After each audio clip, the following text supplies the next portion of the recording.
Yong'in xavfsizligi inson hayoti, sog'ligi hamda mulkini muhofaza qilishda eng muhim masalalardan biri hisoblanadi.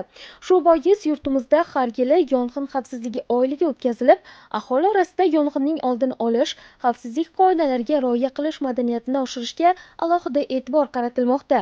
Mazkur oylik doirasida ta'lim muassasalari, ishlab chiqarish korxonalari, tashkilot va aholi yashash joylarida profilaktik tadbirlar, o'quv mashg'ulotlari hamda tushuntirish ishlari amalga oshiriladi. Yong'in chiqishi mumkin bo'lgan omillar tahlil qilinib, ularni bartaraf etish choralari belgilanadi. Yong'inlarning asosiy sabablari sifatida elektr tarmoqlaridan noto'g'ri foydalanish, gaz jihozlariga beparvolik, ochiq olovdan ehtiyotsizlik bilan foydalanish hamda texnika xavfsizligi qoidalariga amal qilmaslikni ko'rsatish mumkin. Shuning uchun oylik davomida aholiga ushbu xavf-xatarlar haqida keng tushunchalar beriladi. Tadbirlar davomida yong'in o'chirish vositalaridan foydalanish, favqulodda holatlarda to'g'ri harakat qilish, evakuatsiya qoidalari bo'yicha amaliy mashqlar o'tkaziladi. Bu esa har bir fuqaroning yong'in xavfsizligi bo'yicha bilim va ko'nikmasini mustahkamlashga xizmat qiladi.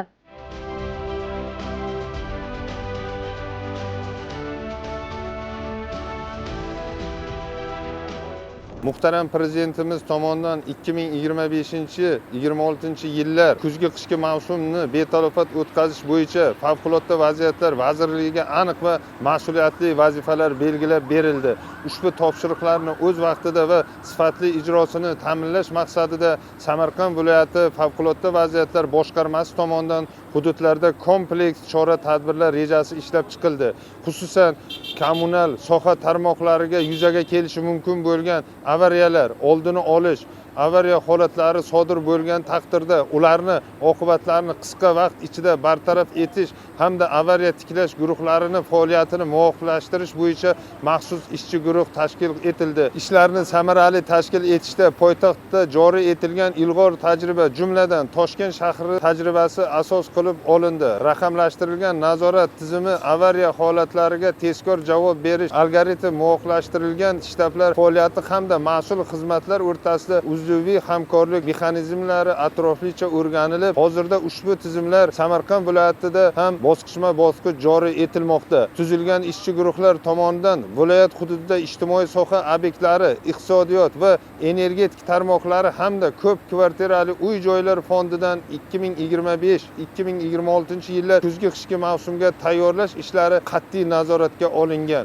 Shuningdek, elektr energiyasi, tabiiy gaz, ichimlik suvi va issiqlik ta'minoti korxonalari hamda boshqaruv servis kompaniyalari, avariya tiklash brigadalari 24 soatlik 7 kunlik doimiy shay holatda o'tkazildi. Kuzgi qishki mavsumda Samarqand viloyati favqulodda vaziyatlar boshqarmasi hamda uni hududiy bo'limlari tomonidan 24 soatlik ish joriy etildi. Fuqarolarimizdan kelib tushgan murojaatga har bir tuman shahar favqulodda bo'lim boshliqlari hamda boshqarma har bir xodimi mas'ul hamda javobgar shaxs etib belgilandi. Biz o'z mas'uliyatimizni chuqur his qilgan holda aholi va hududlarda mumkin bo'lgan favqulodda vaziyatlardan muhofaza qilish, xalqimiz farovonligini ta'minlash yo'lida Prezidentimiz tomonidan berilgan topshiriqlarni sidqidildan bajarishga tayyormiz. Samarqand viloyatida kuzgi qishki mavsumni xavfsiz va betalofat o'tishi favqulodda vaziyatlar boshqarmasining eng ustuvor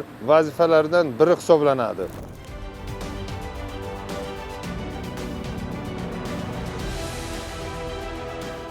Kuz-qish mavsumida kommunal sohada sodir bo'lishi mumkin bo'lgan favqulodda holatlarni bartaraf qilish, aholini uzluksiz elektr energiyasi, tabiiy gaz va ichimlik suvi bilan ta'minlash maqsadida viloyat favqulodda vaziyatlar boshqarmasi boshlig'i joylarda tashkil qilingan shtab faoliyati bilan tanishdi. Shtabni tashkil etilganligi bugungi kunda sodir bo'lishi mumkin bo'lgan avariyalar sonining kamayishiga hamda sodir bo'lgan nosozliklarni tezda bartaraf etishda katta ahamiyatga ega. Bundan tashqari tashkil etilgan shtabda yong'in va texnika xavfsizligiga qat'iy amal qilish, tungi vaqtlarda nosoz isitish pechlaridan foydalanmaslik bo'yicha tushunchalar berib o'tishmoqda. Aholiga uzluksiz toza ichimlik suvi yetkazib berishda ham qoidalarga amal qilish, nazorat quduqlariga tushishda tuynuk va tunnellarda gaz to'planib qolmasligiga amin bo'lgandagina ta'mirlash ishlarini olib borish zarurligi tushuntirildi. Respublika miqyosida o'tkazilayotgan yong'in xavfsizligi oyligi doirasida soha xodimlari aholi ko'p to'planadigan maskanlar, mahalla fuqarolar yig'inlarida kuchaytirilgan tartibda targ'ibot ishlarini olib borishmoqda. Bunda asosiy e'tibor aholi xonadonlarida nosoz qo'lbola isitish pechlaridan foydalanmaslik, gaz-havo aralashmasidan sodir bo'lishi mumkin bo'lgan chaqnashlarga barham berishga qaratmoqda. Shu maqsadda tashkil etilgan o'quv-taktik mashg'ulotda favqulodda holat sodir bo'lganda aholini xavfsiz joylarga evakuatsiya qilish, sodir bo'lgan yong'inni qisqa muddatlarda bartaraf qilish bo'yicha soha xodimlarining ko'nikmalari yana bir bor sinovdan o'tkazildi. Ko'p qavatli turar joy binolarida elektr simlarining qisqa tutashuvi hamda katta miqdordagi moddiy zarar keltirib chiqarishi mumkin. Shu maqsadda o'quv-taktik mashg'uloti davomida aholi o'rtasida targ'ibot ishlari ham olib borilib, kuz-qish mavsumida isitish pechlaridan belgilangan tartib asosida foydalanish, uni mutaxassislar ko'rigidan o'tkazish zarurligi tushuntirib o'tildi.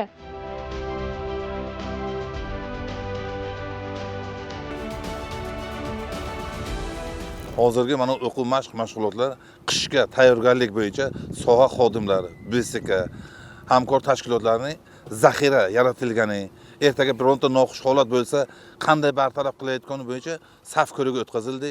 Ularni ko'rib chiqqanimizdan keyin aniqlagan kamchilikni bartaraf qilish bo'yicha topshiriqlar berildi bularga. Ertaga bironta holat bo'lsa, avariya holatlarini tezda bartaraf qilish bo'yicha topshiriqlar berildi bularga. Qorasuv massivida joylashgan ko'p qavatli uylarga ertaga noxush holat bo'lsa, bu yong'in bo'lsa, uni bartaraf qilish bo'yicha o'quv mashg'ulotlar o'tkazildik. Shu o'quv mashg'ulot jarayonida soha xodimlarining vazifalarini tushuntirib berildi. Bu bo'yicha ishlar olib borilyapmiz. Fuqarolarni qishga betalofat o'tkazish bo'yicha topshiriqlar berib borilyapmiz. Hozirgi vaqtda mana mashqda yuqori qavatli uylarga yong'in bo'ldi. Yong'inni bartaraf qilish bo'yicha maxsus taktik o'quv mashg'ulotlari o'tkazildi. Hozirgi kunda hamkor tashkilotlar bilan, kommunal xizmatlari bilan kecha-yu kunduzi hamkorlikda birga ishlayapmiz. Agar biron joyda noxush holat yoki bahs holat bo'lsa, birgalikda chiqib favqulodda vaziyatlar vazirligi xodimlari bilan birgalikda bartaraf etish choralarini ko'rilyapti. Kecha-yu kunduzi navbatchilik birga tashkillashtirilgan. Shtablar 16 tumanlar bilan integratsiya qilingan, kameralar har bitta tushgan ma'lumot bo'yicha ishchi guruh chiqib joyga o'rganib, tezda bartaraf qilish bo'yicha choralar ko'rilyapti. Ishchi guruhlar chiqib joyda ko'rib, agar transformatorlardan yoki gaz taqsimlash stansiyalaridan biron muammo bo'layotgan bo'lsa, shuni zaxirasini olib kelib qo'yib joyiga bartaraf qilinyapti.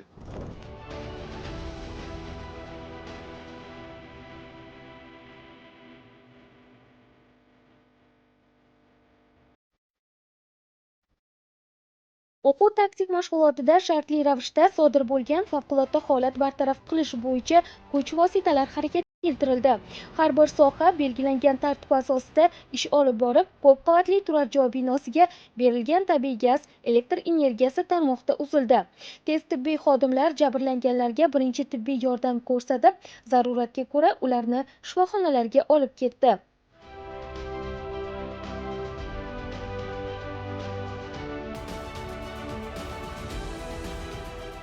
Mana bugun Samarqand shahar Qorasuv massivida joylashgan ko'p qavatli binolarda favqulodda vaziyatlar xodimlari bilan birgalikda Respublika tez tibbiy yordam xizmati maxsus taktik o'quv mashqi o'tkazildi. Ushbu o'quv mashqida favqulodda vaziyatlar xodimlari bilan birgalikda ko'p sonli jabrlanuvchilarga birinchi yordam hamda qutqaruv ishlari amalga oshirildi. Ushbu o'quv mashqida tez tibbiy yordam xizmatining fuqarolarga beriladigan yordamlari to'liq va aniq ko'rsatib o'tildi. Ushbu o'quv mashqi tez tibbiy yordam xizmatining yana bir marta bilim salohiyatlarini mustahkamlashga xizmat qildi. Tez tibbiy yordam xizmatining kasbiy ko'nikmalarini yana bir marta ushbu o'quv mashqida mustahkamladi.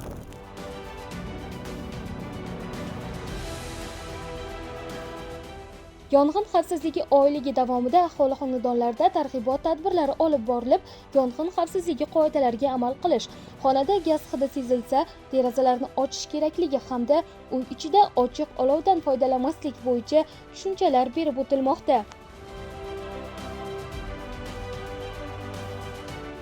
Favqulodda vaziyat vazirligi xodimlari bilan hamkorligida mahallamiz Hazora mahallasida xonadonma-xonadon yurib, fuqarolarning tinchligini, is gazidan zaharlanmasdan yong'in chiqmasini oldini bartaraf qilish bo'yicha birgalikda ishlar olib boryapmiz. Mana shu favqulodda vaziyat boshqarmasi bo'limi xodimlari har bir xonadonga kirib, boynagi gazni qanday yoqiladi, qanday uchiriladi, boynagi qulbola gazlardan foydalanmaslik, pechlardan foydalanmaslik, shularni oldini olish bo'yicha ishlar tushuntirishlar olib borilmoqda. Bundan tashqari mana shu xonadonda yosh bolalarimiz bor. Biri o'zlari qolib ketadi. Asosiy keladigan gaz burjaklarini, avariyni uchirgichlarni uchirib qo'yib, dalaga chiqishimizni talab qilyaptilar. Chunki bola, u bolaning fikri o'ynaydi, o'ynab turib uchirib qo'yadi. Bu gaz bizni xatoyimizni kechirmaydi. Bilmagan holda kelib sveti chaqnaymizmi, yo bilmasdan bir gugut yoqib qo'yamizmi, yo bolalarimiz bir o'ynab qoladimi? Bu katta talafotni keltirib chiqaradi. Shuning uchun mana shu favqulodda vaziyat xodimlari har bir xonadonga kirib, bolalariga, yoshlarga, kattalariga, chol kampirlarga erinmasdan hammasiga tushuntirishlarni olib boryapti. Bu kelajagimizda yong'in xavfsizligini oldini olish, is gazdan zaharlanmasligi oldini oladi. Endi ilgari aytganda kasalni davolashdan ko'ra uni oldini olgani yaxshi. Kelib chiqadigan noqulay ishlarni oldini bartaraf qilish maqsadida mana shu ishlar olib boryapti. Kelajagi bolalarimizning kelajagi uchun, xalqimizning farovonligi uchun mana shu ishlar bo'lyapti.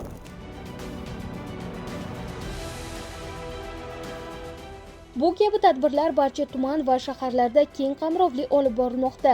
Kuz-qish mavsumida ijtimoiy soha obyektlari, aholi xonadonlari xavfsizligini ta'minlash maqsadida Toyloq tuman favqulodda vaziyatlar bo'limi xodimlari ham profilaktik targ'ibot ishlari olib borishmoqda.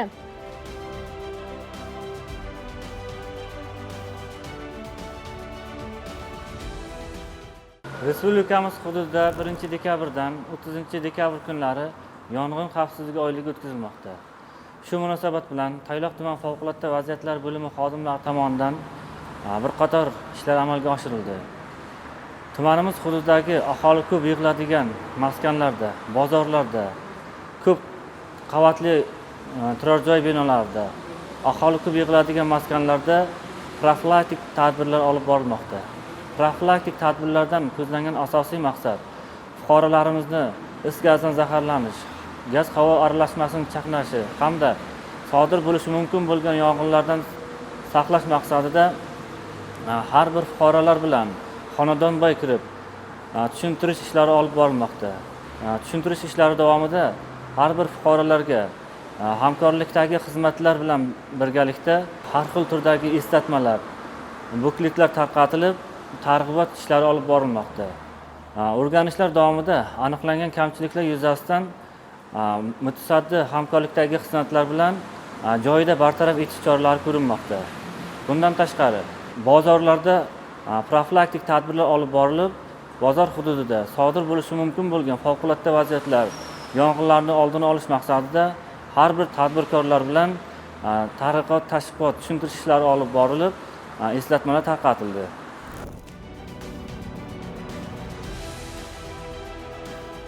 Viloyat favqulodda vaziyatlar boshqarmasi boshlig'i Yangi yil bayrami archasi o'rnatilgan maydonlarga shaxsan borib, u yerda xavfsizlik talablari, elektr simlarini belgilangan tartibda ulanishi hamda archa atrofida 24 soatlik navbatchiliklar tashkil qilish bo'yicha o'rganish ishlarini olib bordi. Bulung'ur tumanida o'rnatilgan Yangi yil archasi hamda 200 metr diametrdagi xonadonlarda targ'ibot ishlari olib borildi.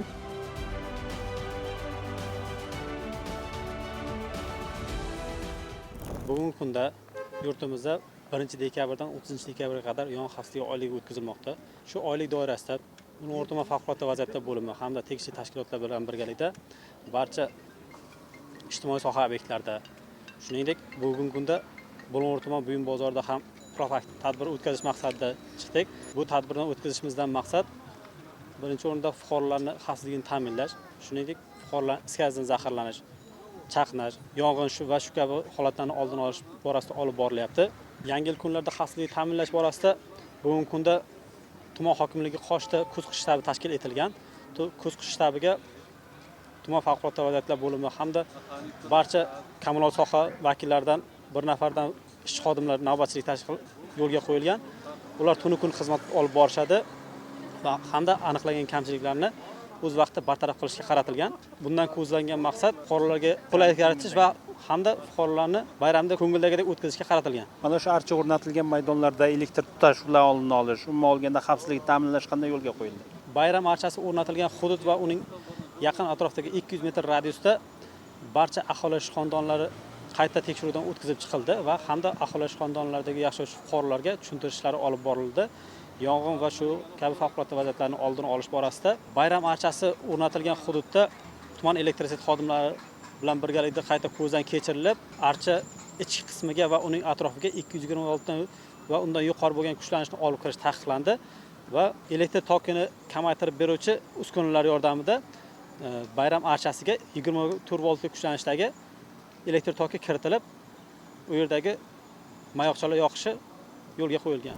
Yurtimizda 1 dekabrdan 30 dekabrgacha yong'in xavfsizligi ko'rigi oyligi o'tkazilyapti. Bulung'ur tumanimizda shu jarayonda gaz, elektr energiya hamda pajardan hammamiz birgalikda tushuntirishlar olib borilyapti. Yong'inlar elektr simlaridan ham kelib chiqishi mumkin. Boyagidek standart qo'yilgan kabellar bilan foydalanish kerak, ne standart narsalardan foydalanmash kerakligi uchun to'liq aytilib o'tilib ketyapti hammasi. Mana ko'rganda qanday kamchiliklar aniqlanyapti? Ko'rganimizda elektr счетчиклarining shitlari joyida yo'qligi, korobkalarda noqonuniy o'zlaricha rezistkalar tushirib olgani, kabellarning standartga javob bermaganligi, ana shu kamchiliklar ko'rib chiqilyapti hammasi. Oldini olib bartaraf bo'lsa, yong'in sodir bo'lmaydi. Uning uchun shu aholimiz o'zi e'tiborli bo'lish kerak. E'tiborli bo'lsa, hech qanday narsa bo'lmaydi.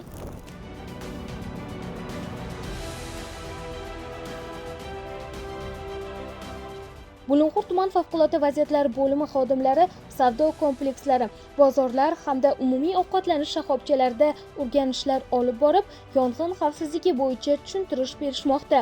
Shuningdek, umumiy ovqatlanish shoxobchalarida noqonuniy gaz ballonlaridan foydalanish holatlariga barham berilmoqda.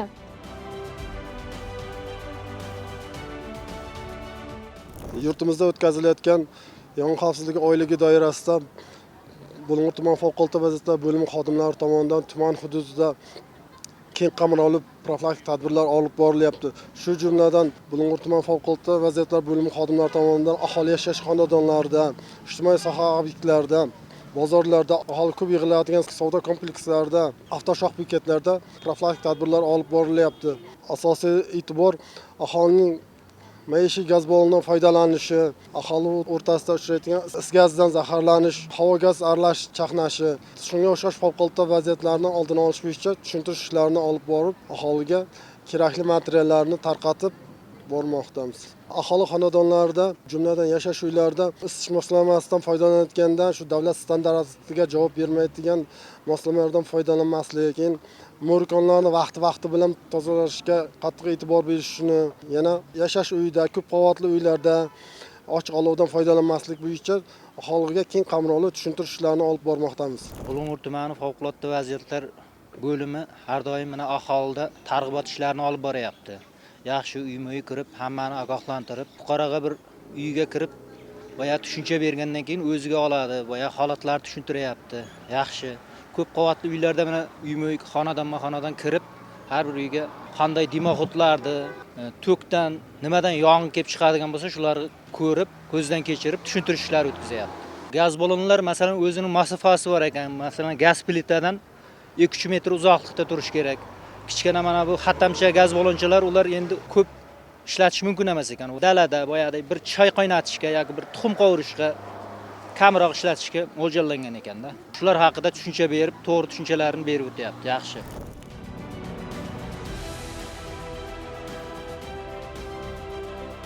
Xulosa qilib aytganda, yong'in xavfsizligi oyligi nafaqat profilaktik tadbir, balki inson hayotini asrashga qaratilgan muhim ijtimoiy tashabbusdir.